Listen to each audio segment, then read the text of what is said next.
Nakalat na sa ating buong social media mga idol ang posibleng laban ng ating pambato na si Cuadro Alas. Nag-iisang angas ng Pinas kontra kay Wonderboy. Carl James Martin ang rank number 2 sa WBO Super Bantamweight Division mga idol, na pwede daw mapalaban dito kay Naoya Inoue kung sakali. Well mga idol, naibalita nga natin yan mga idol na kung saan Casimero versus Martin. Kapag ito ay aalis na itong si Naoya Inoue dito sa Super Bantamweight Division, na kung saan mga idol championship daw ang kanilang paglalabanan dito. Kung sakaling itong si Alas mga idol ay pumasok na sa rank number 2 mga idol, dahil itong laban ni Martin ngayong Disyembre mga idol ay posible na magiging number 1 na ito.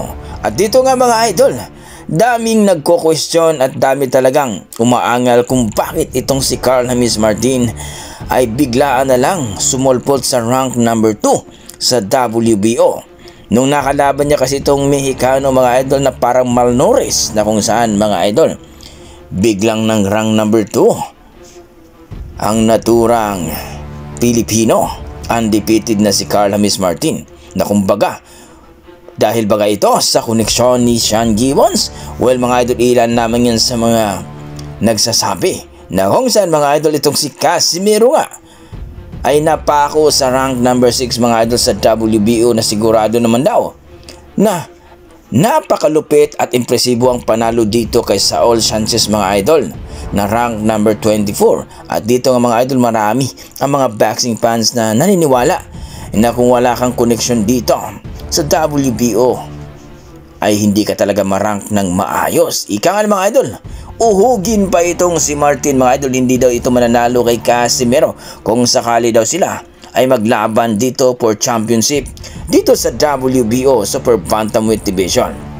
Ika nga naman karamihan, marami pang kakaining bigas itong si Carl James Martin bago ito matalo itong si Casimero. Edad na 35 mga idol itong si Casimero, at bago pa lang napalaban sa isang Mexicanong di kalibre, pero nagmistulang wala sa ayos itong si Sanchez. 1 round lang kasi ang tinagal nito mga idol at TKO ang inabot. Paano na lang daw itong si Carl James Martin mga idol kung sakali sila talaga maglaban sa championship dito sa 122 pag umakyat na itong si Naoya Inoue? Mangyayari yan mga idol kung sakali na makakuha din itong si Casimero ng maayos na promoter at maiangat ang kanyang ranking sa WBO. Well mga idol, umaasa ang ating mga boxing fans na itong si Casimero next year daw mga idol ay mapalaban ng isang laban mga idol para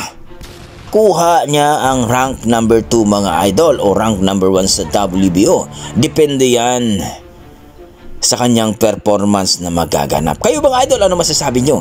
Kung sakali mga idol sila talaga maglaban sa championship dito sa WBO Super Bantamweight Division, sino kaya ang gagapang sa kanilang dalawa? Casimero na may edad na 35 o itong undefeated na si Carl James Martin na wala pang napatunayan kung baka hindi pa nagkampiyon o world champion mga idol? Komento muna sa baba mga idol para ating pag-usapan. Maraming salamat.